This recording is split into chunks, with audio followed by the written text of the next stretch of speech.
Quais foram os mais improváveis discípulos de Jesus? Evangelho de Lucas, capítulo 23. Comentário de Mário Persona. Será que a gente poderia dizer que nessa cena da crucificação, o malfeitor que antes ofendia o Senhor Jesus e aí foi alcançado pelo amor dele, pela misericórdia dele, e então foi salvo, esse seria o último salvo do período do Senhor Jesus em vida aqui na terra. E aí talvez o centurião, que era o algoz, um dos algozes do Senhor, foi o primeiro salvo, ao que parece aqui, depois da morte de Jesus. Que ele fala no versículo 47, no versículo 46, e clamando Jesus com grande voz, disse: Pai, nas tuas mãos, entrega o meu espírito. E havendo dito isso, expirou. E o centurião, vendo o que tinha acontecido, deu glória a Deus, dizendo: na verdade, este homem era justo.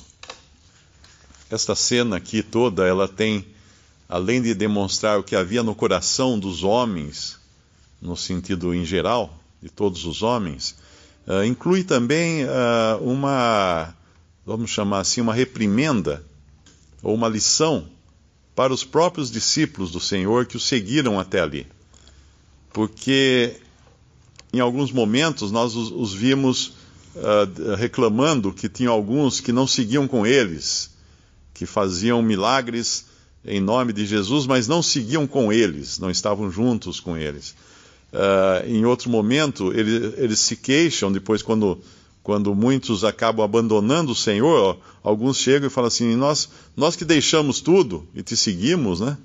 Ou seja, nós temos algum merecimento nisso, nós somos melhores que esses que te abandonaram, né?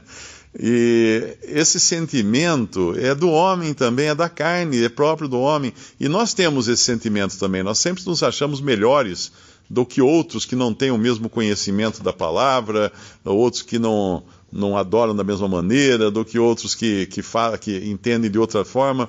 Nós temos isso. Infelizmente, a carne é carne até debaixo d'água, não tem o que mude a carne. E nós temos que julgar isso continuamente. E aqui, eles vão aprender uma lição. Porque tem dois homens que de repente entram em cena, que eram os mais improváveis de saírem à frente. Porque diz que no versículo 49, todos os seus conhecidos e as mulheres que juntamente o haviam seguido desde a Galileia, estavam de longe vendo essas coisas.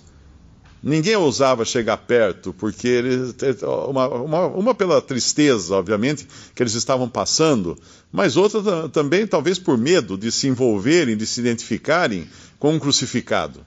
Ninguém quer dizer que é amigo do bandido, né, na hora que o bandido é preso.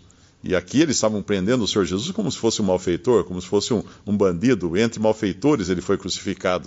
Então eles ficam de longe olhando. E de repente, dois que aparentemente não teriam qualquer conexão, um deles já aparece antes no Evangelho de João, a princípio indo de noite falar com o Senhor Jesus, que era Nicodemos, e depois fazendo uma tímida defesa do Senhor diante dos outros do Sinédrio, porque ele era um senador, ele fazia parte do Sinédrio, ou do Senado dos judeus.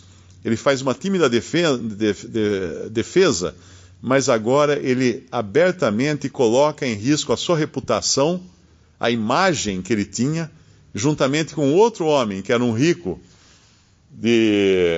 no versículo...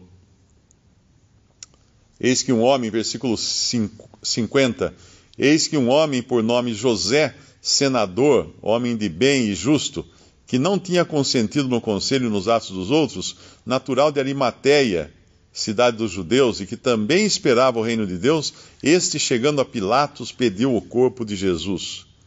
Esse homem acabou, na verdade, ele ia sepultar duas coisas ali. Ele ia sepultar o Senhor, ele ia sepultar a sua reputação.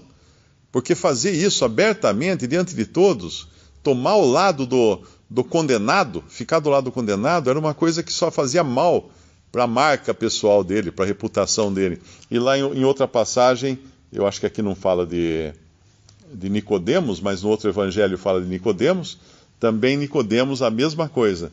Ele ajuda na preparação do corpo do Senhor Jesus. E tem um outro detalhe também importante, que nesse momento Pilatos não ia receber nenhum pescador em uma audiência no seu palácio. Qual era o pescador que teria acesso? Chegar e falar assim, eu sou Pedro, ou eu sou João, ou eu sou Tiago, eu quero falar com Pilatos. Não ia ter acesso, mas um senador tinha. Então esse entra na presença de Pilatos e vai pedir o corpo. Ele é recebido pelo governador e vai pedir o corpo de Jesus. Isso é bom para a gente aprender a não julgar as pessoas também. Às vezes a gente pensa, mas aquele lá não pode ser crente em Cristo, porque, olha lá, o que ele faz, ele está envolvido com isso e com aquilo. Na verdade, Deus tem a palavra final. 2 Timóteo 2, o Senhor conhece os que são seus. E a mim, qual é a minha responsabilidade? Todo aquele que professa o nome do Senhor, aparte-se da iniquidade. Essa é a responsabilidade pessoal. A Bíblia fala, cada um dará conta de si mesmo a Deus. Eu não vou dar conta do outro, o outro não vai dar conta de mim. Eu vou dar conta de mim mesmo diante de Deus. E é importante a gente sempre lembrar nisso, porque lá no Antigo Testamento também, quando Elias se achou o tal, dizendo, só eu fiquei, o Senhor precisa falar para ele assim, não. Havia uma grande multidão que não havia dobrado os seus joelhos a Baal. Ainda que fossem pessoas não públicas, ou que não estavam sendo vistas, estavam nos bastidores, mas não tinham dobrado os joelhos a Baal. Alguém poderia perguntar a razão de o evangelho, aqui o evangelista, Lucas, especificar que era um sepulcro escavado numa penha onde ninguém ainda havia sido posto. Por que esse detalhe? Não podia ser um sepulcro qualquer? Não, porque nós temos no Antigo Testamento uma passagem em que um morto é lançado no sepulcro de um profeta, eu não me lembro agora qual era, e quando toca nos ossos, ele ressuscita. Então alguém poderia alegar depois que Cristo ressuscitou por ter encostado nos ossos de algum santo, de algum profeta. Eu não sei se algum irmão se lembrar da passagem qual foi. Certamente não foi do profeta Elias, porque ele subiu ao céu, ele foi arrebatado ao céu. Talvez seja Eliseu. Versículo 20 primeiro, 2 Reis, capítulo 13, versículo 20. Depois morreu Eliseu e o sepultaram. Ora, as tropas dos moabitas invadiam a terra à entrada do ano. E sucedeu que, enterrando eles um homem, eis que viram um bando e lançaram o homem na sepultura de Eliseu. E caindo nela o homem e tocando os ossos de Eliseu, reviveu e se levantou sobre os seus pés.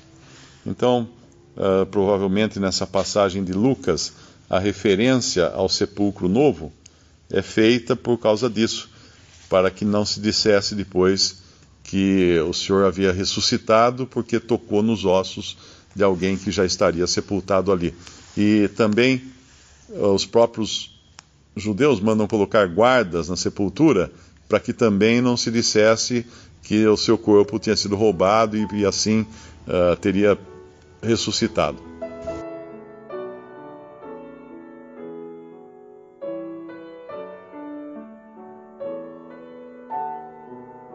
Visite Respondi.com.br. Visite também 3minutos.net.